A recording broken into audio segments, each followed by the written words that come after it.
শুরুতেই ফিফা বিশ্বকাপের খবর চলছে। আর্জেন্টিনা সুইজারল্যান্ডের সেমিফাইনালের নিশ্চিতের লড়াই। ম্যাচটি বড় পর্দায় দেখতে ভিড় করছেন সমর্থকরা। সে খবর জানবো। রাজধানীর বিভিন্ন স্থানে রয়েছেন আমাদের সহকর্মীরা, যাব তাদের কাছে। আত্মবিশ্বাস, ভরসা আর যেই বৃষ্টির বাধা সবকিছু উপেক্ষা করে কিন্তু আজকে সকাল থেকে বড় স্ক্রিনের সামনে জড়ো হয়েছিলেন আর্জেন্টিনার সমর্থকেরা। বিশ্বাসটা ছিল যার উপর এবং ভরসাটা ছিল যার উপর, সেই লিওনেল মেসি আর ম্যাকঅ্যালিস্টারের মিশেলেই কিন্তু খুব শীঘ্রই 10 মিনিটের মধ্যে প্রথম লিডটা আসলে পেয়ে যায় আর্জেন্টিনা। এবং এখানে বিরতিতে আমরা আসলে আর্জেন্টিনার সমর্থকদের শুধুমাত্র খেলা দেখা না, তাদের যে আনন্দ উল্লাস সেটা কিন্তু আমরা এখানে দেখছি। আর একই সাথে যেটা আসলে বলছিলাম যে সুইজারল্যান্ডের রাষ্ট্রদূত তিনিও কিন্তু আজকে এখানে উপস্থিত আছেন খেলা উপভোগ করার জন্য। যদিও তিনি জানেন এখানে বেশিরভাগ সমর্থকেরা কিন্তু আসলে আর্জেন্টিনা সাপোর্ট করছে, যারা আসলে খেলা দেখতে এসেছেন। এরপরও আসলে বিশ্বকাপ নিয়ে যে একটা উন্মাদনা বাংলাদেশের, সেটা সাক্ষী হতে, সেই যে উন্মাদনা সেটার আসলে অনুভব করার জন্য কিন্তু আজকে তারা এখানে এসেছেন খেলা দেখতে। এবং আর্জেন্টিনার সমর্থক হলেও তাদের সাথে কিন্তু আনন্দ কোনো মুহূর্ত আসলে কিন্তু তারা ভাগাভাগি করে নিচ্ছে। আরও একটা বিষয় অবশ্যই বলতে হয় যে শুধুমাত্র খেলা দেখা নয়, এখানে যারা আসলে খেলা দেখতে এসেছেন সেই সমর্থকরা তারা কিন্তু এখানে বলা যায় যে আমরা জানি যে দেশব্যাপী যে আসলে বৈরী আবহাওয়ার কারণে যে বন্যা হচ্ছে, সেই এর জন্য কিন্তু তারা আসলে এখানে অর্থ কিন্তু তারা সংগ্রহ করছে যাতে তারা সহায়তা করতে পারে। শুধুমাত্র আসলে আর্জেন্টিনাকে নিয়ে তাদের উন্মাদনা উল্লাস না, আসলে দেশের মানুষের প্রতিও যে তাদের আসলে একটা ভালোবাসা, বা এই যে একটা বৈরী আবহাওয়ার কারণে দেশব্যাপী যে বন্যা হচ্ছে এর জন্য আসলে যে দুর্যোগ পড়েছে তাদের জন্য কিন্তু আসলে তারা সহায়তা আসলে এখান থেকে তারা আসলে অর্থ এখান থেকে তারা সংগ্রহ করছে। আর আসলে যেমনটা আসলে বলছিলাম একটু আগে যে আর্জেন্টিনার সমর্থকদের প্রত্যাশার কথাটা, আমরা যখন খেলা দেখতে আসি তখন থেকে কিন্তু তারা বলছিলেন যে বৃষ্টি বাধা উপেক্ষা করে আমরা খেলা দেখতে এসেছি, আর আমাদের বিশ্বাস যে অবশ্যই আজকে আর্জেন্টিনা ম্যাচটা জিতে আবার সেমিফাইনালে পা রাখবে। এবং সেই আত্মবিশ্বাসের পথটা কিন্তু তৈরি করে দিয়েছেন লিওনেল মেসি। আবারও তার পায়ের জাদু, সেখান থেকেই আমরা একটা দুর্দান্ত একটা অ্যাসিস্ট দেখলাম। সেই অ্যাসিস্ট থেকে কিন্তু ম্যাকঅ্যালিস্টারের গোল, এবং সেখান থেকে আর্জেন্টিনার যে আসলে লিড নেওয়া, সেই লিডে আসলে কিন্তু আর্জেন্টিনা এগিয়ে যাচ্ছে। এবং দ্বিতীয় অর্ধের খেলা কিছুক্ষণের মধ্যেই শুরু হবে। এখানে যারা সমর্থক রয়েছে তারা এখানে অপেক্ষা করছে, এবং এই বিরতির মাঝেও আছে তাদের সাথে আসলে কথা বলছিলাম যে তাদের আসলে কি ধারণা এই লিডটা আসলে কতটুকু নিয়ে যাবে, বা এই লিডটা ধরে রেখে আসলে তারা জয় পাবে কিনা। এমন প্রশ্নে তারা বেশ আত্মবিশ্বাসী নিয়ে কিন্তু তারা বলেছেন যে তাদের আসলে খুব একটা বেশি চিন্তা নেই, কারণ বিশেষ করে মিশর ম্যাচে যেভাবে আসলে আর্জেন্টিনা ব্যাক করেছিল সেই জয়টার পর থেকে তাদের আত্মবিশ্বাসটা কিন্তু আরও বেশি বেড়ে গেছে। সব কিছু মিলে অবশ্যই বলা যায় যে আর্জেন্টিনার সমর্থকদের প্রত্যাশা এই ম্যাচ জয়কে কেন্দ্র করে কিংবা সেমিফাইনালকে কেন্দ্র করে এখন একদম তুঙ্গে রয়েছে। আর আরও একটা অবশ্যই বলতে হয়, আরও একটা বিষয় বলতে হয়, যেমনটা আসলে বলছিলাম বৈরী আবহাওয়ার কথা। ড্যাফোডিলে সাধারণত আমরা এর চেয়েও বেশি আসলে ক্রাউড দেখি, বা সমর্থক এর চেয়েও বেশি আসলে বেশি মানুষ আসে খেলা দেখতে। তবে আজকে বৃষ্টি বাধার কারণে অনেক জায়গায় আসলে আমরা দেখেছি যে আসলে সকাল থেকে যে স্ক্রিনে খুব একটা বেশি তারা আসলে সুযোগ পাচ্ছে না খেলা দেখার জন্য। অনেক জায়গায় আসলে বৈরী আবহাওয়ার কারণে আসলে স্ক্রিনে খেলা দেখতে পারেনি সমর্থকরা। তবে ড্যাফোডিলে এখানে কিন্তু অবশ্যই বলা যায় যে অনেকটা স্বস্তির একটা বিষয়। ড্যাফোডিলে যারা খেলা দেখতে এসেছে তারা উপরে শেড আছে, তারা কিন্তু অনেকটা নির্ভর হয়ে খেলা দেখছেন। এবং এই যে আসলে খেলা দেখতে আসা, বৃষ্টি মাথায় নিয়ে ছাতা করে এখনও আসছেন অনেকেই, বৃষ্টিতে অনেকে আটকে গিয়েছিলেন, তারাও আসলে এখনও খেলা দেখতে আসছেন ছাতা নিয়ে। তো সব কিছু মিলে অবশ্যই বলা যায় যে এই যে মুহূর্তটা জয়ের জন্য, সেই উন্মাদনাটা আসলে আরও বেড়ে গেছে আরও বহুগুণে। বৃষ্টিকে সঙ্গী করেই তারা আসলে এখন জয়ের যে অপেক্ষা সেই প্রহর গুনছে। এবং এই বৃষ্টির বাধাগুলো উপেক্ষা করে যে তাদের জয়ের প্রত্যাশা, সেটা আসলে হয়তো বা সময়েরই ব্যাপার। এখন এই আর দিয়ে যদি আর্জেন্টিনা সব কিছু থাকে তাহলে অবশ্যই বলা যায়। আমরা এখন উন্মাদনার বা আর্জেন্টিনা ম্যাচে উন্মাদনা শুনতে এখন আমরা টিএসসিতে যাবো জিয়াদের কাছে। ধন্যবাদ রাফি আপনাকে।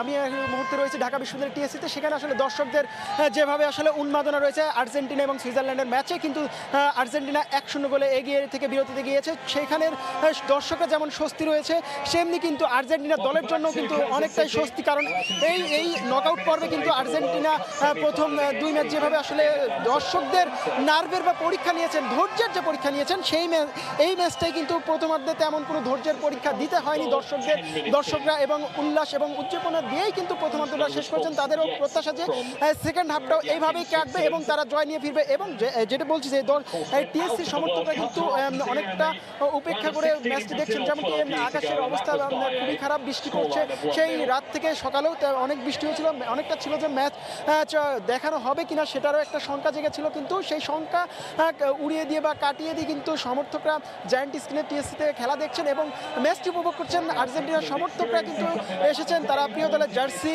পতাকা এবং যদি বলি যে অনেকেই কিন্তু আর্জেন্টিনার পতাকা ট্যাটু করে এসেছেন মুখে তারা, এবং সঙ্গে যদি যে বলি যে তারা যে পরিমাণ কষ্ট বা সার্ভাইভ করে ম্যাচটি দেখছেন তাদের আসলে প্রশংসা করাই যায়। আর্জেন্টিনা ফ্যান, ক্রেজি ফ্যানের যে তকমা রয়েছে আর্জেন্টিনা বাংলাদেশের ক্রেজি ফ্যান, এই ফ্যানদের কথা কিন্তু সবাই জানে। সেই ফ্যানরা কিন্তু অনেক এই প্রতিকূল আবহাওয়ার পরেও কিন্তু তারা ম্যাচ দেখছেন। যেমন দেখেছি যে অনেকে রেইনকোট বা ছাতা নিয়ে এসেছেন এই ম্যাচ উপভোগ করতে, সঙ্গে কিন্তু আবার কেউ কেউ দেখেছি যে মাথায় পলিথিন নিয়ে কিন্তু ম্যাচটি উপভোগ করছেন না। মেসিদের যে আক্রমণ, সেখানে আক্রমণে যখন যাচ্ছেন তারা কিন্তু গর্জন তুলছেন এবং উন্মাদনা কিন্তু দিচ্ছেন সমর্থকরা। যে দ্বিতীয় হাফের কিন্তু খেলা শুরু হয়ে গেছে, আর্জেন্টিনাও কিন্তু মাঠে নেমেছে, তারাও দ্বিতীয় হাফের এই লিড ধরে রাখবে এবং সেই লিড ধরে রাখার পর কিন্তু জয় পাবে এবং তারা সেমিফাইনাল যাবেন। দর্শকরা কিন্তু এমনটা প্রত্যাশা করছেন এখান থেকে এবং এই সেমিফাইনাল টানা দ্বিতীয়বারের সেমিফাইনাল বা বিশ্বকাপ ধরে রাখার যে চ্যালেঞ্জ আর্জেন্টিনার জন্য, সেই চ্যালেঞ্জে কিন্তু আরও এক ধাপ এগিয়ে যাবে। এই ছিল আমার কাছে সবশেষ তথ্য। আমার সহকর্মী বাপ্পি রয়েছেন বরিশাল, সেখানকার বিশ্বকাপ উন্মাদন খবর জানাবেন বাপ্পি।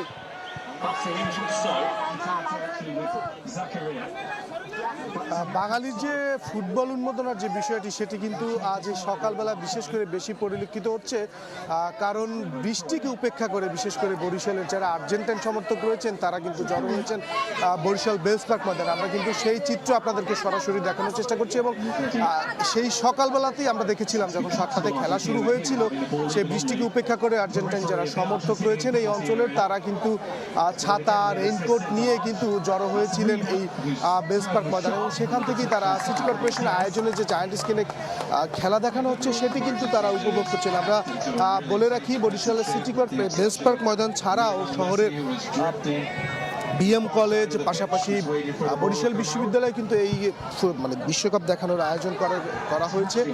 বরিশালের যারা দর্শক রয়েছেন এই বেলস পার্ক ময়দানে তাদেরকে আমরা দেখেছিলাম, তাদের মধ্যে যে উন্মাদনা সেই উন্মাদনা কিন্তু আর্জেন্টাইন সমর্থকদের প্রতি, আর্জেন্টাইনের প্রতি, আর্জেন্টিনার প্রতি তাদের যে অবস্থান, শক্ত অবস্থান তারা কিন্তু সেটি জানান দিচ্ছেন এবং তারা বারবারই বলছেন এবারও তারা সেমিফাইনালে অংশ নেবে এবং ফাইনাল পর্যন্ত তারা খেলে আর ট্রফি এবারও তারা নিজেদের ঘরে নিতে চান, চতুর্থবারের মতো ট্রফি নিতে চান আর্জেন্টাইন সমর্থকরা। আপনারা এই মুহূর্তে দেখতে পাচ্ছেন যে দর্শকরা আকাশী নীলের যে আলসাদিলিস্তাতে যে সমর্থকদের যে দৃশ্য সেটি কিন্তু আপনারা দেখতে পাচ্ছেন। এই মুহূর্তে মাঠের একাংশ একেবারে পরিপূর্ণ রয়েছে আর্জেন্টাইন সমর্থকদের দ্বারা, সেই দৃশ্য আমরা আপনাদেরকে সরাসরি দেখানোর চেষ্টা করেছিলাম। আমরা বলে রাখি বরিশালের আরও এখানকার যারা সমর্থক রয়েছেন তারা সব সময়ের জন্যই বেশ প্রফুল্লভাবে সেই খেলা উপভোগ করছেন। তো এই ছিল বরিশাল থেকে আমার কাছে সর্বশেষ। আমরা যেতে চাই সহকর্মীতে রয়েছেন, রাজশাহীতে রয়েছেন সহকর্মী রকি, আমরা সরাসরি রকি রয়েছেন তার কাছে আমরা সরাসরি যেতে চাই, জানবো সেখানকার খবর।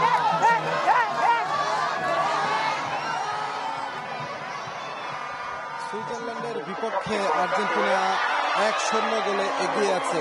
এই কারণে আর্জেন্টিনার সমর্থকদের যে উল্লাস সেটি আসলে চোখে পড়ার মতো। রাজশাহীর যে কেন্দ্রীয় শহীদ মিনার চত্বর আছে সেখানে বৃষ্টি উপেক্ষা করেই কিন্তু আর্জেন্টিনার যারা ভক্ত সমর্থক যারা রয়েছেন তারা এসেছেন খেলা দেখতে। এরই মধ্যে মাঝে মাঝে গুরু গুরু বৃষ্টি হচ্ছে, সেই বৃষ্টিতে ভিজে আসলে সমর্থকরা খেলা দেখছেন এবং তারা প্রত্যাশা করেন যে আর্জেন্টিনা আজকে জিতবে, জিতে সেমিফাইনালে উঠবে, এই এমনটা আসলে তারা প্রত্যাশা করেন। আপনারা দেখছেন যে আর্জেন্টিনার যারা ভক্ত সমর্থক আছেন তারা অনেকেই কিন্তু আর্জেন্টিনার জার্সি গায়ে দিয়ে এসেছেন, অনেকে ভুভুজেলায় বাঁশি বাজাচ্ছেন। যখনই বিপরীত দলের ডিবক্সের মধ্যে আর্জেন্টিনার খেলোয়াড়রা বল নিয়ে ঢুকে পড়ছে তখন তারা কিন্তু উল্লাস আনন্দ করে তাকে উৎসাহ যোগাচ্ছেন। আপনারা দেখছেন যে সেই চিত্রগুলো আসলে প্রতিটি আক্রমণেই তারা আসলে এইভাবে উল্লাস করছেন, তারা বাদ ভাঙা উল্লাসে ফেটে পড়ছেন এবং সব মিলে আসলে এই খেলা জমজমাট হয়ে উঠেছে তেমনটা আসলে বলছেন। সুইজারল্যান্ড আসলে অনেক কঠিন প্রতিপক্ষ, সেই কঠিন প্রতিপক্ষকে আসলে শুরুর দিকেই যে গোলটি দিয়েছে এখনো তারা আসলে সেটি পরিশোধ করতে পারেনি। আর্জেন্টিনা যেন আরো 2-1টি গোল পায় এমনটি আসলে প্রত্যাশা করছেন এখানকার শত শত ভক্ত সমর্থকরা। আমরা অনেকের সঙ্গে কথা বলেছি, তারা যেটি বলছেন তারা চাচ্ছেন যে ডিফেন্ডিং চ্যাম্পিয়ন আর্জেন্টিনা যেন এবারে যেন বিশ্বকাপ তারা জয়ী হয় এবং এই মুহূর্তে আসলে একটি দুর্দান্ত বল ঠেকিয়ে দিল যেটি আর্জেন্টিনার গোলকিপার মার্টিনেজ সেটি ঠেকিয়ে দিয়েছে। এই জন্য আসলে তারা উচ্ছ্বসিত, কারণ যে কোনো সময় বিপদ ঘটতে পারে এমন শঙ্কা তো রয়েছে। ফুটবল খেলা অনিশ্চিত, পুরো অনিশ্চিত একটি খেলা, যে কোনো মুহূর্তে বিপদ হওয়ার সম্ভাবনা ছিল। তবে সুন্দর একটি গোল তিনি সেভ করেছেন এমনটি আসলে আমরা দেখলাম এবং সব মিলে আসলে যদি বলা চলে আর্জেন্টিনার চোখে মুখে কিছুটা ভয়ও রয়েছে, কারণ এখনো খেলার অনেক সময় যেহেতু বাকি আছে। সেক্ষেত্রে আসলে খেলার যে রূপ সেটি যে কোনো মুহূর্তে আসলে পরিবর্তন হয়ে যেতে পারে। তবে আর্জেন্টিনার সমর্থকরা মনে প্রাণে চাচ্ছেন আর্জেন্টিনা এই ম্যাচটি জিতুক এবং আরো 1টি বা 2টি গোল তারা যেন পায় এমনটি আসলে তারা চাচ্ছেন। তো এই ছিল আমার কাছে রাজশাহীর কেন্দ্রীয় শহীদ মিনার থেকে সর্বশেষ। এখন আমরা চলে যাচ্ছি রংপুরে জীবনের কাছে। সুইজারল্যান্ড এবং আর্জেন্টিনার এই খেলাকে ঘিরে যারা সমর্থক রয়েছেন, যারা দর্শক রয়েছেন, তারা কিন্তু এই যে ফুটবল ম্যাচ, সেই ম্যাচ কিন্তু শুরু হয়েছে সকাল 7টায় এবং আমরা দেখছি যারা দর্শনার্থী রয়েছে, যারা আর্জেন্টাইন সমর্থক রয়েছে, তারা কিন্তু সাদা আকাশি নীলের যে জার্সি, সেই জার্সি পরে রংপুর টাউন হল মাঠে সমবেত হয়েছেন এবং এখানে নারী, পুরুষ, শিশু থেকে বয়স্ক সব বয়সী মানুষ কিন্তু এখানে এসেছেন এবং আর্জেন্টাইন ফুটবলের যে জাদু, লিওনেল মেসির যে ফুটবল জাদু, সেই ফুটবল জাদু কিন্তু তারা উপভোগ করছেন এবং এরই মধ্যে আমরা দেখেছি যে প্রথমার্ধে আর্জেন্টিনা 1টি গোল করে এগিয়ে রয়েছে এবং যারা সমর্থক রয়েছে, বিশেষ করে যারা আর্জেন্টাইন সমর্থক, তারা কিন্তু বেশ আশাবাদী এবারের যে কোয়ার্টার ফাইনাল অর্থাৎ সুইজারল্যান্ডের বিপক্ষে যে আর্জেন্টিনা মাঠে নেমেছে তারা আরো গোল করবে এবং তারা এই খেলায় আসলে জয়ী হয়ে সেমিফাইনালে যাবে। এবং আমরা দেখেছি 7টারও অনেক আগে থেকে কিন্তু এখানে যারা দর্শনার্থী রয়েছে, যারা সমর্থক রয়েছে ফুটবলের, তারা কিন্তু এখানে আসতে শুরু করেন এবং মুহুর্মুহু তারা বাঁশি বাজাচ্ছেন, করতালি দিচ্ছেন, হর্ষধ্বনি করছেন, চিৎকার করছেন, চেঁচামেচি করছেন। অর্থাৎ আর্জেন্টিনার যে ফুটবল, লিওনেল মেসির যে ফুটবল, সেই ফুটবলের জাদু তারা কিন্তু উপভোগ করছেন, ফুটবল শিল্প তারা কিন্তু উপভোগ করছেন এবং আমরা দেখছি যে যারা সমর্থক রয়েছেন তারা কিন্তু এই পুরো টাউন হল মাঠ একেবারে ভরে গেছে কানায় কানায় সমর্থকদের পদচারণায় এবং সমর্থক যারা রয়েছেন তারা কিন্তু এখানে রয়েছে এবং বিশেষ করে আমরা যদি বলি যে সব বয়সী মানুষ অর্থাৎ নারীরা রয়েছে, পুরুষরা রয়েছে, সবাই কিন্তু এখানে রয়েছে। এবারের যে সেমিফাইনালের ম্যাচ সেটি কিন্তু একেবারে টান টান উত্তেজনার একটি ম্যাচ চলছে এবং যারা দর্শনার্থী রয়েছে, বিশেষ করে যারা আর্জেন্টাইন সমর্থক, তারা কিন্তু বারবার বলছে যে আজকের এই খেলাতেও কিন্তু লিওনেল মেসি গোল করবে এবং আর্জেন্টিনা 3-1 বা 3-0 গোলে জিততে পারে বলে তারা কিন্তু প্রত্যাশা রাখছে এবং আমরা দেখছি দর্শনার্থীদের কিন্তু ঢল নেমেছে রংপুরের এই টাউন হল মাঠে এবং তারা কিন্তু কেউ বসে কেউ দাঁড়িয়ে কিন্তু আজকের যে এই কোয়ার্টার ফাইনালের খেলা, সেই কোয়ার্টার ফাইনালের খেলা কিন্তু তারা উপভোগ করছেন এবং এই খেলাকে কেন্দ্র করে পুরো টাউন হল মাঠ কিন্তু বলা চলে যে একেবারে আনন্দ আয়োজন বয়ে যাচ্ছে, একেবারে মিলন মেলায় পরিণত হয়েছে। যারা সব বয়সী ফুটবল সমর্থক রয়েছে, ফুটবলের যারা সমর্থক রয়েছেন, তারা কিন্তু এখানে এসছেন এবং আমরা দেখছি যে সাধারণ দর্শনার্থী থেকে শুরু করে যারা ফুটবল সমর্থক তারা কিন্তু এখানে আছেন এবং খেলা চলছে। আরো খেলার বাকি রয়েছে, শেষ পর্যন্ত কি দাঁড়ায় খেলার ফলাফল সেটি আসলে এখন দেখার অপেক্ষা। সব মিলে এই ছিল রংপুর থেকে কোয়ার্টার ফাইনাল ম্যাচের সবশেষ। দেশের বিভিন্ন জায়গা থেকে আমাদের সহকর্মীরা যোগ দিয়েছিলেন, তারা জানাচ্ছিলেন সুইজারল্যান্ড আর্জেন্টিনার যে কোয়ার্টার ফাইনাল ম্যাচ চলছে, এই ম্যাচে যে সমর্থকরা উন্মাদনা উল্লাস করছেন সে বিষয়ে সবশেষ খবর। রূপকথা লিখতে পারলেন না আর্লিং হল্যান্ড, ভাইকিংস রো বন্ধ করে ইংলিশদের সেমির টিকিট পাইয়ে দিলেন জুড বেলিংহাম। অতিরিক্ত সময়ে গড়ানো ম্যাচটিতে 2-1 গোলে জিতল ইংল্যান্ড, জোড়া গোল করে ম্যাচের নায়ক বেলিংহাম। যুক্তরাষ্ট্র থেকে বিস্তারিত জানাচ্ছেন সাজিদ মুস্তাহিদ।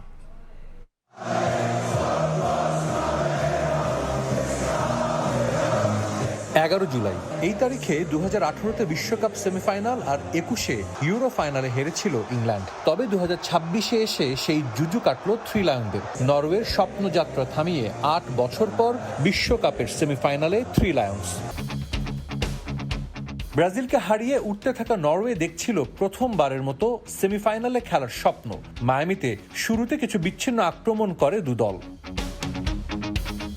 ইংল্যান্ড সুযোগ কাজে লাগাতে না পারলেও নরওয়ে ভুল করেনি। 36 মিনিটে হ্যারি কেনের কাছ থেকে বল কেড়ে পাল্টা আক্রমণে যায় নরওয়ে। দৃষ্টিনন্দন গোলে নরওয়েকে এগিয়ে নেন আন্দ্রেস শেলদেরুপ। যদিও এই গোল নিয়ে হতে পারে বিতর্ক। গোলের বিল্ড আপে হ্যারি কেনকে ফাউল করলেও সেটা এড়িয়ে যান রেফারি। পিছিয়ে গিয়েও দমে যায়নি ইংল্যান্ড, সমতা আনতেও নেয়নি বেশি সময়। প্রথমার্ধের যোগ করা সময়ের দ্বিতীয় মিনিটে বেলিংহ্যামের গোলে সমতা আনে থ্রি লায়ন্স। বিরতির পর নরওয়ে চাপ সৃষ্টি করে। ননি মাদুয়েকে ও ডেকলান রাইসকে তুলে নেয় মাঝ মাঠের কর্তৃত্ব হারায় ইংল্যান্ড। 55 মিনিটে আবারও লিড নেয় নরওয়ে। প্রথমবার জর্ডান পিকফোর্ড শট রুখে দিলেও রিবাউন্ডে হেগেম বল জালে পাঠান, কিন্তু নরওয়ের গোল বাতিল করা হয়। ডি বক্সের ভেতরে এলিয়ট অ্যান্ডারসনকে ধাক্কা দিয়ে হ্যালান্ড ফাউল করায় ভিএআরে বাতিল হয় সেই গোল। 77 মিনিটে ইংল্যান্ডের গোল পোস্ট আবারও কেঁপে ওঠে। কর্নার থেকে পাওয়া বল ক্রিস্টোফার আয়ের হেড, বল গিয়ে লাগে ক্রসবারে। 87 মিনিটে বুকায়ো সাকা বিপজ্জনকভাবে বল নিয়ে প্রতিপক্ষ ডিবক্সে গেলেও সে যাত্রায় রক্ষা পায় নরওয়ে। নির্ধারিত সময় শেষ হয় 1-1 সমতায়, খেলা গড়ায় অতিরিক্ত সময়ে। থ্রি লায়নরা সমর্থকদের বেশি উৎকণ্ঠায় রাখেনি। অতিরিক্ত সময়ের শুরুতেই লিড নেয় থমাস টুখেলের দল। মর্গান রজার্সের দূরপাল্লার শট গোলরক্ষক ওরজান নাইলেন রুখে দিলেও নিয়ন্ত্রণে রাখতে পারেননি। রিবাউন্ড থেকে গোল করে ইংল্যান্ডকে 2-1 ব্যবধানে এগিয়ে নেন জুড বেলিংহ্যাম। এর কিছু সময় পর পেনাল্টি পায় ইংল্যান্ড, কিন্তু সেটা বাতিল হয় ভিএআরে। শেষ পর্যন্ত লিড ধরে রাখে ইংল্যান্ড। 2-1 গোলের জয়ে চতুর্থবারের মতো বিশ্বকাপের সেমিফাইনালে পা রাখে থ্রি লায়ন্স। সাজিদ মুস্তাহিদ, সময় সংবাদ, যুক্তরাষ্ট্র। ফিফা বিশ্বকাপের আরও খবর থাকছে সংবাদের শেষাংশে। আকস্মিক বন্যায় দিশেহারা কক্সবাজারের লাখো মানুষ। তলিয়ে গেছে বসত বাড়ি, দোকানপাট, ফসলি জমি। চরম দুর্ভোগে পড়েছেন পানিবন্দী মানুষ। দুর্গতদের অভিযোগ, কিছু এলাকায় এখনও পৌঁছায়নি খাদ্য সহায়তা। ওমর ফারুক, মহাবীরুর রহমানের ছবিতে বুলবুল রেজার রিপোর্ট। যেদিকে চোখ যায় শুধু পানি আর পানি। ভারী বর্ষণ আর পাহাড়ি ঢলে কক্সবাজারের চকরিয়া উপজেলার অধিকাংশ এলাকার জনজীবন বিপর্যস্ত। উপজেলার লক্ষারচর ইউনিয়নের চিত্র এটি। বাড়িঘরের পাশাপাশি ডুবে গেছে স্কুল, কলেজ, ইউনিয়ন পরিষদ। এ দৃশ্য শুধু লক্ষারচরের নয়, উপজেলার সুরাজপুর, মানিকপুর, কৈয়ারবিল, বড়ইতলী, হারবাং, ফাঁসিয়াখালী, ডুলাহাজারা ও খুঁটাখালী ইউনিয়নের বিস্তীর্ণ এলাকা পানিতে তলিয়ে গেছে। পানিবন্দী জেলার 40টি ইউনিয়নের প্রায় 5 লাখ বাসিন্দা। 3 দিন ধরে পানির নিচে অবস্থান করতেছে। বৃষ্টির কারণে এখানে নিম্নে অঞ্চলে যেগুলো বাড়িঘর আছে সব ডুবে গেছে। যারা আপনার কেটে খাওয়া মানুষ, তাদের দুর্ভোগ পোহাতে হচ্ছে। হালকা পানি কমতেছে, কিন্তু বৃষ্টি তো বছর হচ্ছে। আমরা ঘরের নিচের তলা ডুবে গেছে, উপরের মধ্যে আছি, উপরের তলায় আছি আর কি। তবে গত কয়েকদিনের তুলনায় বৃষ্টি কিছুটা কমায় কোথাও কোথাও নামতে শুরু করেছে পানি।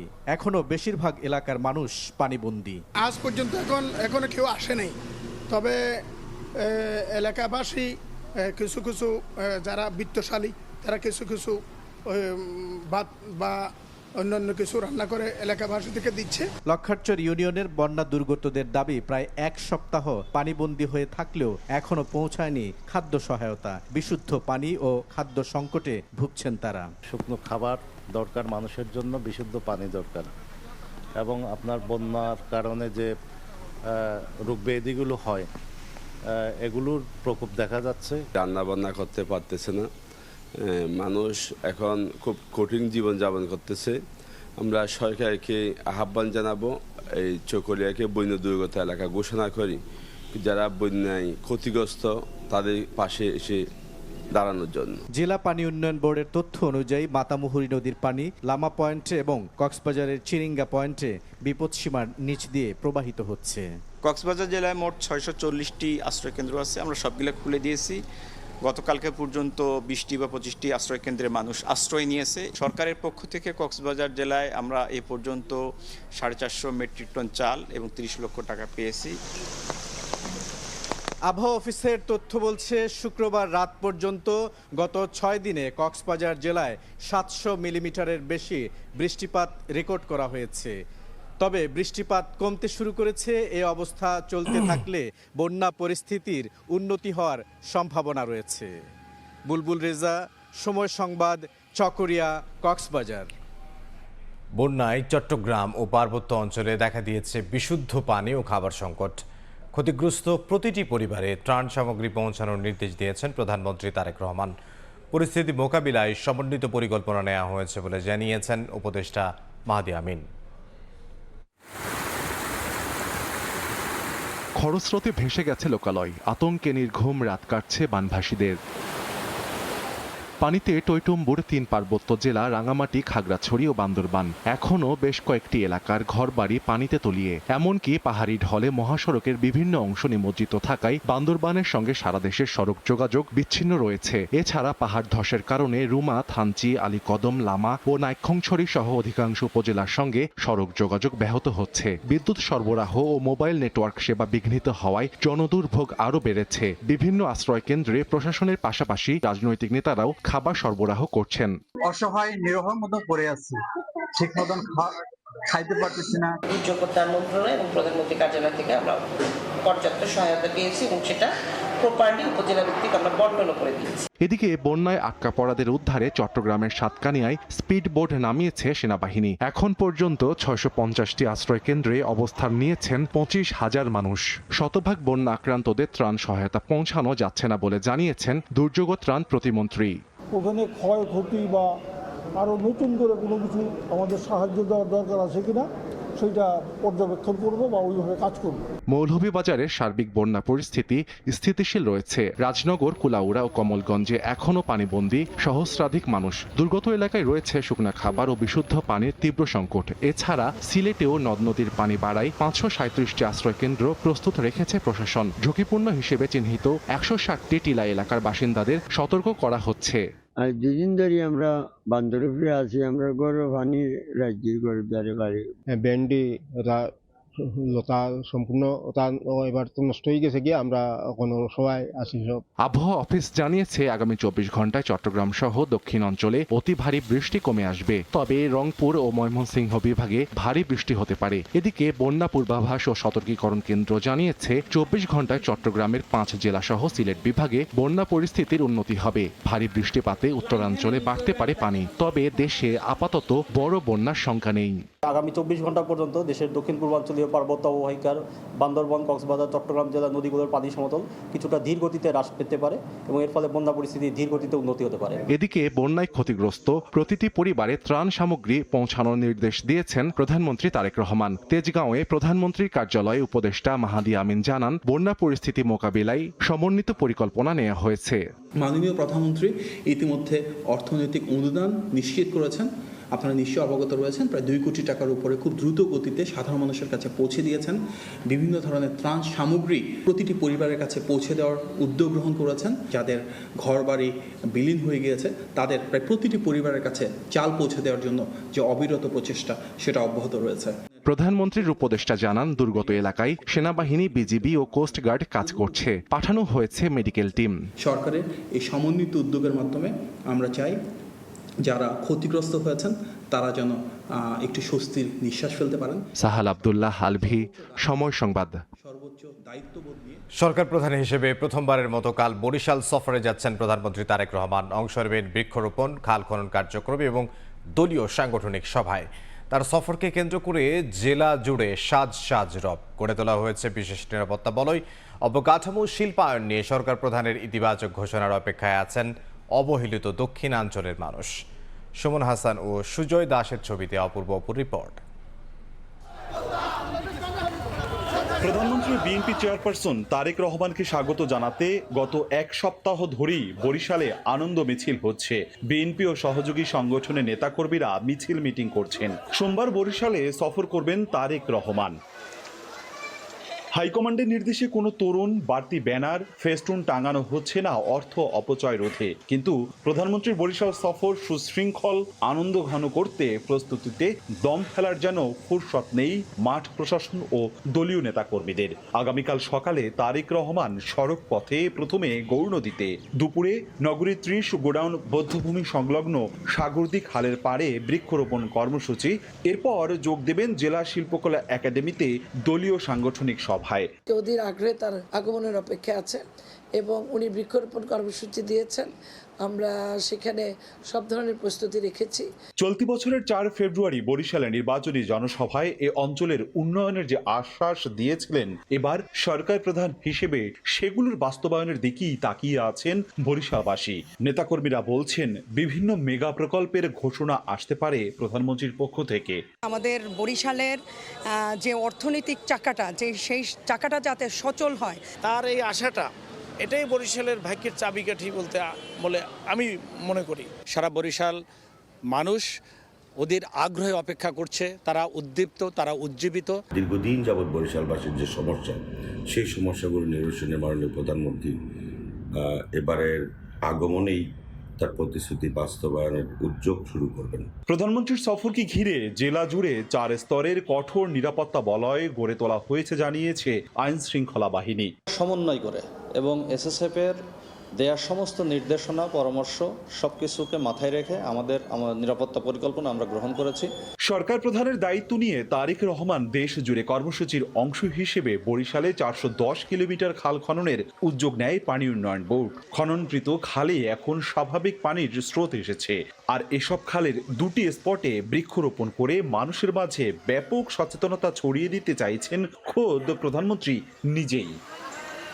আগামীকাল বরিশালের এই জায়গাটাতেই আসবেন প্রধানমন্ত্রী তারেক রহমান, পরিদর্শন করবেন এখানকার খাল খনন সহ বিভিন্ন কর্মকাণ্ড। বরিশাল সহ দক্ষিণাঞ্চলবাসী অধীর আগ্রহে অপেক্ষা করছে তার আগমনের মধ্য দিয়ে এ অঞ্চলের গতিচাকা সমৃদ্ধ হবে, বঞ্চনামুক্ত হবে দক্ষিণাঞ্চলবাসী। অপূর্ব অপু, সময় সংবাদ, বরিশাল। প্রবাসীদের ভোগান্তি কমাতে চলতি মাসেই চালু হচ্ছে ডিজিটাল প্রবাসী কার্ড। সময় সংবাদকে দেয়া সাক্ষাৎকারে প্রতিমন্ত্রী জানান, এক কার্ডেই মিলবে বিমা, ব্যাংকিং সুবিধা, বিনিয়োগ ও সম্পদ সুরক্ষা সহ বিভিন্ন জরুরি সহায়তা। উদ্যোগকে স্বাগত জানিয়ে স্বচ্ছতা ও জবাবদিহিতা নিশ্চিতের তাগিদ প্রবাসীদের। তথ্য সংরক্ষণের ক্ষেত্রে সতর্ক থাকার সঙ্গে রাজনৈতিক হস্তক্ষেপ মুক্ত রাখার পরামর্শ টিআইবির। সাইফুল ইসলামের রিপোর্ট। গতিশীল অর্থনীতিকে সমৃদ্ধ করা কিংবা মন্দা ব্যবসা আর ধসে পড়া রফতানি বাণিজ্যে স্বজন ছেড়ে বিদেশ যাওয়া এসব মানুষই হয়ে ওঠেন অর্থনীতির চালিকা শক্তি, কাণ্ডারি। তাদের শ্রমে ঘামে দেশের রিজার্ভ বিস্ফৃত হলেও বিমানবন্দর থেকে প্রবাসে নিজ দেশের দূতাবাসে কতটা মূল্যায়ন পান তারা, সেই প্রশ্ন দীর্ঘদিনের।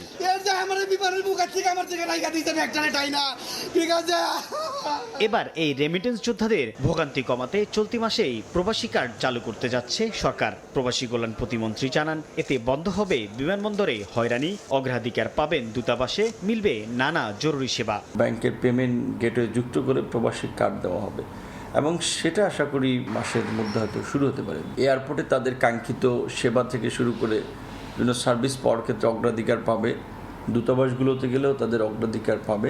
প্রতিমন্ত্রী জানান, প্রবাসীর আত্মীয় কে কোন মাসে কত টাকা তুলতে পারবে ব্যাংক থেকে এই কার্ডের মাধ্যমে তাও নির্ধারণ করে দিতে পারবেন তারা। এতে একদিকে যেমন কমবে প্রতারণা, হুন্ডির ব্যবহার, তেমনি থাকবে সঠিক হিসাব। টাকা পাঠায় দেশে এসে সেটা নিয়ে তারা একটা সংকটের মধ্যে পড়ে, পরিবারকে একটু সাপোর্ট দেওয়া লাগে, চাইলে কার্ডের সাথে একজনকে সাপ্লিমেন্টারি অ্যাড করে দিতে পারবে, যে মাসে সে যেটা অ্যালাউ করবে টাকা, ওই পরিমাণ টাকা তার ওই অ্যাকাউন্ট থেকে খরচ করতে পারবে। প্রবাসী কার্ড চালু হলে দেশে ও বিদেশে ভোগান্তি কমবে বলে আশা প্রবাসী বাংলাদেশিদেরও। বিশেষ কার্ডের ব্যবস্থা করে, যে কার্ডের মাধ্যমে আমরা বাংলাদেশেও টাকা তুলতে পারবো, আবার এখানেও একই কার্ড দিয়ে কুয়েতের দিনার তুলতে পারবো। সরকার যাতে এই কার্ডটা নিয়ে যাতে কোনো দুর্নীতির মোকাবেলায় না যায়। তবে তথ্যের সুরক্ষা সহ এই কার্ড তৈরিতে স্বচ্ছতা ও জবাবদিহিতা নিশ্চিতের তাগিদ দিচ্ছে টিআইবি, যেন সুবিধার অপব্যবহার না হয়। সত্যিকার অর্থে যারা ন্যায্য প্রাপ্য তারাই পাবেন, নাকি এটার সুবিধা আবার এক শ্রেণীর অসাধু রাজনৈতিকভাবে সংশ্লিষ্ট ব্যক্তিবর্গ স্টুক সদস্যে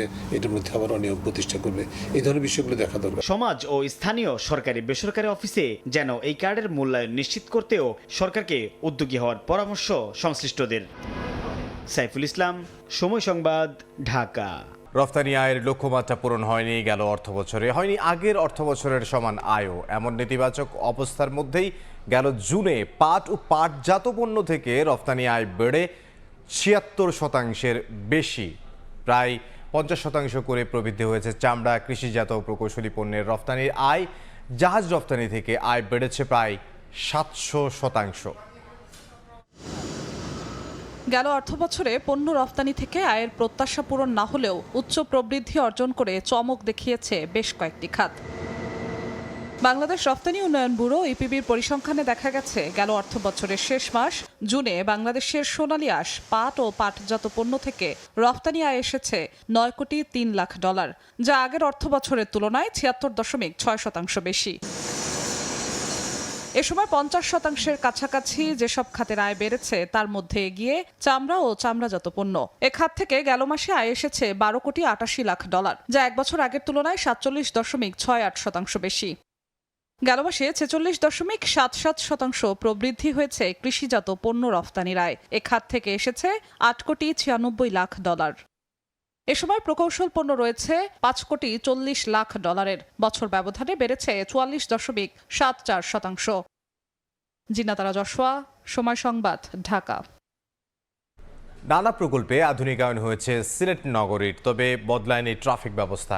মহানগরের কোথাও নেই সিগন্যাল লাইটও, তাই আধুনিক যুগেও হাতের ইশারায় যানজট নিরসনের চেষ্টায় ট্রাফিক পুলিশ সদস্যরা বলছেন, সংশ্লিষ্টরা চাইলে সমস্যা অনেকাংশে সমাধান সম্ভব। তবে সিটি প্রশাসকের দাবি শিগগিরই নেওয়া হচ্ছে প্রকল্প। আমিনুল ইসলামের রিপোর্ট, ছবি তুলেছেন নৌশাদ আহমদ চৌধুরী। 1878 সালে ব্রিটিশ আমলে প্রতিষ্ঠিত হয় সিলেট পৌরসভা, আর 2001 সালের 9 এপ্রিল উন্নীত হয় সিটি কর্পোরেশনে। 42টি ওয়ার্ড নিয়ে গঠিত সিটিতে সড়কে একসঙ্গে চলে রিক্সা, ভ্যান, সিএনজি, থ্রি হুইলার ও ব্যক্তিগত নানা ধরনের গাড়ি, বাস সহ অন্যান্য গণপরিবহন। অপ্রশস্ত সড়কে তাই যানজট যেন নিয়মিত ঘটনা। নগরীর যানজট ভোগান্তি নিরসনে একমাত্র ভরসা ট্রাফিক পুলিশ সদস্যদের হাত ও বাঁশের লাঠির ইশারা। এত বছরেও সিলেট মহানগরীতে আলোর মুখ দেখেনি ডিজিটাল ট্রাফিক সিগন্যাল ব্যবস্থা। তাই তীব্র রোদ বা বৃষ্টিতেও সড়ক ছেড়ে যাওয়ার উপায় নেই ট্রাফিক সদস্যদের। এমনকি এসব মোড়ে তাদের বসার মতো কোনো পুলিশ বক্স নেই। এখনো হাত তুললে গাড়ি যাবে, হাত নামালে গাড়ি যাবে না। সিটি কর্পোরেশনের অন্যতম একটা বিষয় হচ্ছে ট্রাফিক সিগন্যাল। এই যদি স্ট্যান্ডার্ড না থাকে তাহলে এটা সিটি কর্পোরেশনের জন্য একটা মানানসই নয়। 1996 সালে ট্রাফিক নিয়ন্ত্রণের জন্য নগরীর গুরুত্বপূর্ণ 6টি পয়েন্টে 30 লাখ টাকা ব্যয়ে সিগন্যাল লাইট স্থাপন করা হয়, কিন্তু পরে তা বাস্তবায়ন করা যায়নি। ডিজিটাল সিগন্যাল হতো তাহলে দেখা যাচ্ছে আমরা ঝড়, বৃষ্টি এবং তীব্র রৌদ্রের মধ্যে দাঁড়াইয়েও হাত দিয়ে সিগন্যাল দিতে হচ্ছে। সেক্ষেত্রে অনেকটা আমাদের কষ্ট লাঘব হতো। ট্রাফিক বিভাগ বলছে, মহানগরের যানজট নিরসনে চাওয়া হয়েছে নগর ভবনের সহযোগিতা। আমার মনে হয় সিলেট নগরীকে একটু সুন্দর নগরী এবং ট্রাফিক ব্যবস্থা উন্নত করার জন্য অচিরেই এই বিষয়গুলো সংযোজন করা হবে। তবে সিটি প্রশাসকের দাবি, ডিজিটাল ট্রাফিক সিগন্যালের জন্য শিগগিরই নেওয়া হবে প্রকল্প। এগুলো ম্যানুয়ালি বেশ মানুষ সমস্যার সংকুলন হয় আর কি। আশা রাখি আমরা অচিরেই এই প্রকল্পগুলো হাত দিব। সিটি কর্পোরেশনের তথ্য মতে চলতি বছর প্রায় 4,635 কোটি টাকা ব্যয়ে সিলেট মহানগরে বাস্তবায়ন করা হচ্ছে স্মার্ট সিটি প্রকল্প, যার মাধ্যমে সৌন্দর্য বর্ধন ও বন্যা প্রতিরোধী অবকাঠামো সহ আধুনিক সব সুযোগ সুবিধার পরিকল্পনা থাকলেও এবারও অদৃশ্য কারণে তালিকায় রাখা হয়নি নগরীর ডিজিটাল ট্রাফিক সিগন্যাল ব্যবস্থা। আমিনুল ইসলাম, সময় সংবাদ, সিলেট। দেখছেন সকালের সময়। দেশের বাইরের খবর, যুক্তরাষ্ট্র চুক্তি ভঙ্গ করলে সমঝোতা মানবে না ইরানও। জাতিসংঘে নিযুক্ত দেশটির রাষ্ট্রদূত জানান, ওয়াশিংটন চুক্তির সব ধাপ বিশ্বস্ততার সঙ্গে পালন করলেই কেবল শান্তি বজায় রাখা সম্ভব। অন্যদিকে হরমুজে নিরাপদ নৌ চলাচল নিশ্চিতে তেহরানের কাছ থেকে প্রকাশ্যে প্রতিশ্রুতি চান ট্রাম্প। প্রণালীতে বাণিজ্যিক জাহাজ চলাচলে উপযুক্ত প্রক্রিয়া নিয়ে বৈঠক করেছেন ইরান ও ওমান পররাষ্ট্রমন্ত্রী। এরই মধ্যে আবারও হরমুজ প্রণালী সাময়িকভাবে বন্ধ ঘোষণা করেছে IRGC। বিশ্বের জ্বালানি সরবরাহের অন্যতম গুরুত্বপূর্ণ নৌপথ হরমুজ প্রণালীতে আবারও ক্ষেপণাস্ত্রের আতঙ্ক আর কূটনৈতিক টানাপোড়েন। বাণিজ্যিক জাহাজে হামলার পর পরিস্থিতি এমন পর্যায়ে পৌঁছেছে, যুক্তরাষ্ট্র এখন প্রকাশ্যে ইরানের কাছে নিশ্চয়তা চাইছে যে আর কোনো জাহাজে গুলি চালানো হবে না। মার্কিন কর্মকর্তারা বলছেন, আঞ্চলিক মধ্যস্থতাকারীদের মাধ্যমে তেহরানের কাছে এই বার্তা পৌঁছে দেওয়া হয়েছে। তাদের দাবি, সাম্প্রতিক সময়ে জাহাজে গুলি চালানোর ঘটনা ভুল ছিল বলে স্বীকার করেছে ইরান। এটি দেশটির কট্টরপন্থী অংশের কর্মকাণ্ড বলেও জানায় তারা। পাকিস্তানের মধ্যস্থতায় হওয়া সমঝোতা যুক্তরাষ্ট্র লঙ্ঘন করলে ইরানও চুক্তির বাধ্যবাধকতা মানবে না। জাতিসংঘে ইরানের রাষ্ট্রদূত আমির সাইদ ইরাবানি অভিযোগ করেছেন, যুক্তরাষ্ট্র ইরানের সার্বভৌমত্ব ও ভৌগোলিক অখণ্ডতার বিরুদ্ধে বড় ধরনের সামরিক হামলা চালিয়ে নিজেদের প্রতিশ্রুতি ভঙ্গ করেছে। ওয়াশিংটন চুক্তি মেনে চললে ইরানও প্রতিশ্রুতিবদ্ধ থাকবে বলে জানান তিনি। এমন পরিস্থিতিতে ওমানের রাজধানী মাস্কাটে বৈঠক করেছেন ইরান ও ওমানের পররাষ্ট্রমন্ত্রী। বৈঠকে হরমুজ প্রণালীতে বাণিজ্যিক জাহাজে নিরাপদ চলাচল নিশ্চিত করার উপযুক্ত প্রক্রিয়া নিয়ে আলোচনা করেন তারা। ওমানের রাষ্ট্রীয় বার্তা সংস্থা জানিয়েছে, আন্তর্জাতিক আইনের আওতায় হরমুজ প্রণালীতে নৌ চলাচলের বিষয়ে সমঝোতায় পৌঁছাতে রাজনৈতিক ও কারিগরি পর্যায়ে আলোচনা অব্যাহত রাখতে সম্মত হয়েছে দুই দেশ। এদিকে হরমুজ প্রণালী সাময়িকভাবে বন্ধ ঘোষণা করেছে ইরানের ইসলামিক রেভলিউশনারি গার্ড বাহিনী। পরবর্তী নির্দেশ না দেয়া পর্যন্ত কোনো জাহাজকে এই নৌপথ দিয়ে চলাচল করতে দেয়া হবে না বলে জানিয়েছে বাহিনীটি। যুক্তরাষ্ট্রের হস্তক্ষেপ বন্ধ না হওয়া পর্যন্ত এই সিদ্ধান্ত বহাল থাকবে বলেও হুঁশিয়ারি দিয়েছে তেহরান। মালিহা সুহরওয়ার্দী, সময় সংবাদ। বিশ্বকাপে মিশরের ইতিহাসে সর্বোচ্চ সাফল্য অর্জন করায় পুরো দলকে সংবর্ধনা দিয়েছে দেশটির president Abdel Fattah al CC. আর্জেন্টিনার কাছে হেরে বিশ্বকাপ থেকে বিদায় নিলেও দলটির পারফরমেন্স মন ছুঁয়ে গেছে ফুটবল ভক্তদের। ৬৯ মিনিট ফুটবল জাদুকর মেসি, মার্টিনেজ, আলভারেসের সামনে প্রাচীর হয়ে বিশ্বকে থমকে দেয়া মোস্তফা শোবেইর ফুটবলের দেশ থেকে সোজা প্রেসিডেন্ট প্যালেসে। শুধু গোলরক্ষক নয়, মোহাম্মদ সালাহ, ইয়াসের ইব্রাহিম, মোস্তফা জিকো, কোচ হোসেম হাসান সহ বিশ্বকাপে মিশরের পুরো দলকে রাজকীয় সংবর্ধনা দিতে ডেকে নিয়েছে দেশটির president Abdel Fattah al CC. এমন অসাধারণ সাফল্যের পুরস্কার বকেয়া রাখতে চান না প্রেসিডেন্ট। এবারের বিশ্বকাপটা মিশরের জাদুঘরে সংরক্ষিত হাজার বছরের সংস্কৃতির মতো মিশরীয়দের মনেও অবশ্যই গেঁথে থাকবে বছরকে বছর। স্মরণকালের সেরা পারফরমেন্সের জন্য দলের সবার প্রতি কৃতজ্ঞতা জানিয়েছেন সালাহ নিজেও। আর্জেন্টিনার বিপক্ষে ম্যাচের বিতর্ক নিয়েও বলেন, ভবিষ্যতে এমন ঘটনা ঘটলে ছাড় দেয়া হবে না। টুর্নামেন্টের শুরু থেকেই আমাদের গভীরভাবে সমর্থনের জন্য অধিনায়ক হিসেবে দলের পক্ষ থেকে ধন্যবাদ দিতে চাই প্রেসিডেন্টকে। তার কাছ থেকে পাওয়া এমন সংবর্ধনা খেলোয়াড়দের জন্য অনেক বড় সম্মানের। আমি বলতে চাই, আন্তর্জাতিক ফুটবলে এটা মিশর ফুটবলের পুনর্জন্ম ছিল। ভবিষ্যতে আমাদের অধিকার ম্যাচে ক্ষুণ্ণ হতে দেব না। আমরা আমাদের অর্জনে সন্তুষ্ট। মিশরকে বিশ্বের নতুন পরিচয় এনে দেয়া দলটাকে সামনে পেয়ে আবেগ আপ্লুত হয়ে পড়েন প্রেসিডেন্ট। 92 বছরে বিশ্বকাপে প্রথম ম্যাচ জয়, প্রথমবার নকআউট পর্বে খেলা, আবার সেই প্রথম নকআউট পর্বেই জয়।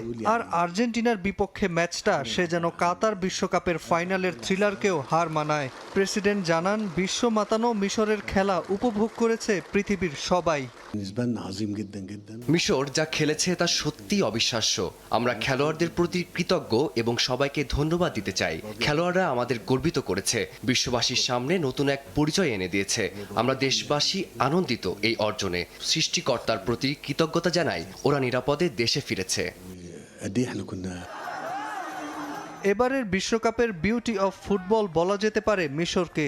আর্জেন্টিনার বিপক্ষে পুরো দলের অসাধারণ ফুটবল দক্ষতার পর ম্যাচ হেরে গেলেও দলটি জিতেছে কোটি ফুটবল ভক্তের হৃদয়। দেশে ফেরার পর জনগণ যেন এক প্রকার অমোঘ ভালোবাসায় ঘিরে রাখে ফুটবলারদের। ছাদখোলা বাস থেকে সালাদের দেখতে রাস্তায় ভিড় করে হাজার হাজার ফুটবল সমর্থকরা। তাদের আশা, আর্জেন্টিনাকে হারাতে না পারার আক্ষেপ ঘোচাবে পরবর্তী বিশ্বকাপে। মিশর ফিরে আসবে আরও দ্বিগুণ শক্তিতে। এবারের বিশ্বকাপে মাঠে এবং মাঠের বাইরে নানা কর্মকাণ্ডে সমান তালে আলোচনায় ছিল মিশর। নাজমুল হাসান পুলক, সময় সংবাদ। বিশ্বকাপ খেলে দেশে ফিরে মৃত্যু, এমনটাই ঘটেছে দক্ষিণ আফ্রিকান মিডফিল্ডার জেডেন অ্যাডামসের সঙ্গে। কেপটাউনের একটি আবাসিক বাসা থেকে উদ্ধার করা হয়েছে বিশ্বকাপের মাঠ মাতানো 25 বছর বয়সী ফুটবলারের নিথর দেহ। মৃত্যুর কারণ খোলাসা করতে তদন্ত চলছে। আকস্মিক মৃত্যুতে শোকস্তব্ধ ফুটবল অঙ্গন। এই তো সপ্তাহ দুয়েক আগেও মাতাচ্ছিলেন বিশ্বকাপ। রাউন্ড অফ 32-তে কানাডার কাছে হারলে দলের সঙ্গে দক্ষিণ আফ্রিকা ফিরে যান দলটার মিডফিল্ডার জেডেন অ্যাডামস। অথচ ভাগ্যের কি নির্মম পরিহাস, বিশ্বকাপের পর্দা নামার আগেই জীবন প্রদীপ নিভে গেল 25 বছর বয়সী ফুটবলারের। কেপটাউনের একটা বাসা থেকে উদ্ধার করা হয়েছে তার নিথর দেহ। দক্ষিণ আফ্রিকার ফুটবল এক উজ্জ্বল প্রতিভাকে হারালো। তার পরিবার, সতীর্থ ও কোটি কোটি সমর্থক যারা তাকে যুব দলের খেলোয়াড় থেকে আন্তর্জাতিক মহাতারকা হতে দেখেছেন, তাদের জন্য আজ শোকের দিন। আজ আমাদের পুরো দেশ শোকাহত। স্থানীয় সময় রোববার সকাল 11টায় পুলিশ উদ্ধার করে তার মরদেহ। কেপটাউনে অবস্থিত একটা আবাসিক বাসায় পাওয়া যায় জেডেন অ্যাডামসকে। তবে তার মৃত্যুর কারণ নিয়ে ধোঁয়াশা রয়েছে। প্রাথমিকভাবে জানা যায়নি এটা আত্মহত্যা নাকি খুন। জেইডেনের মৃত্যুর কারণ এখনও নিশ্চিত হওয়া যায়নি। গণমাধ্যম আর সাধারণ মানুষকে কোনো ধরনের বিভ্রান্তি না ছড়ানোর অনুরোধ করব। কঠিন সময় তার পরিবারের স্বার্থে আপাতত সবকিছুতে গোপনীয়তা বজায় রাখা হবে। মৃত্যুর কারণ নিশ্চিত হলে আনুষ্ঠানিকভাবে জানিয়ে দেয়া হবে। স্থানীয় আইনশৃঙ্খলা বাহিনী এরই মধ্যে এই মৃত্যুর কারণ খুঁজে বের করতে কাজ করছে। তবে জানা গেছে কিছুদিন আগে নিজের দাদির মৃত্যু নিয়ে গভীরভাবে শোকাহত ছিলেন এই ফুটবলার। চেক রিপাবলিকের বিপক্ষে মাঠে নামার আগে মারা যান 72 বছর বয়সী তার দাদি মারিয়ানা অ্যাডামস। মোজাম্বিকের বিপক্ষে 2022 সালে আন্তর্জাতিক অভিষেক ঘটে জেইডেনের। দেশের হয়ে 13 ম্যাচ খেলেছেন এই মিডফিল্ডার। গোল করেছেন 2টি। সে 2টি গোলই আসে দক্ষিণ আফ্রিকার বিশ্বকাপ বাছাই পর্বের ম্যাচে। সাব্বির মিথুন, সময় সংবাদ। এ পর্যায়ে শীর্ষ সংবাদগুলো জানিয়ে দিচ্ছি আরও একবার।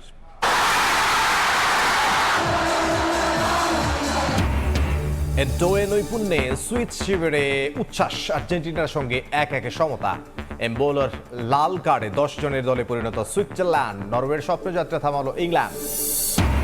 চলতি মাসেই চালু হচ্ছে ডিজিটাল প্রবাসী কার্ড। মিলবে বিমা, ব্যাংকিং সহ জরুরি সহায়তা। স্বচ্ছতা ও জবাবদিহিতা নিশ্চিতের তাগিদ। তথ্য সংরক্ষণে সতর্ক থাকার পরামর্শ।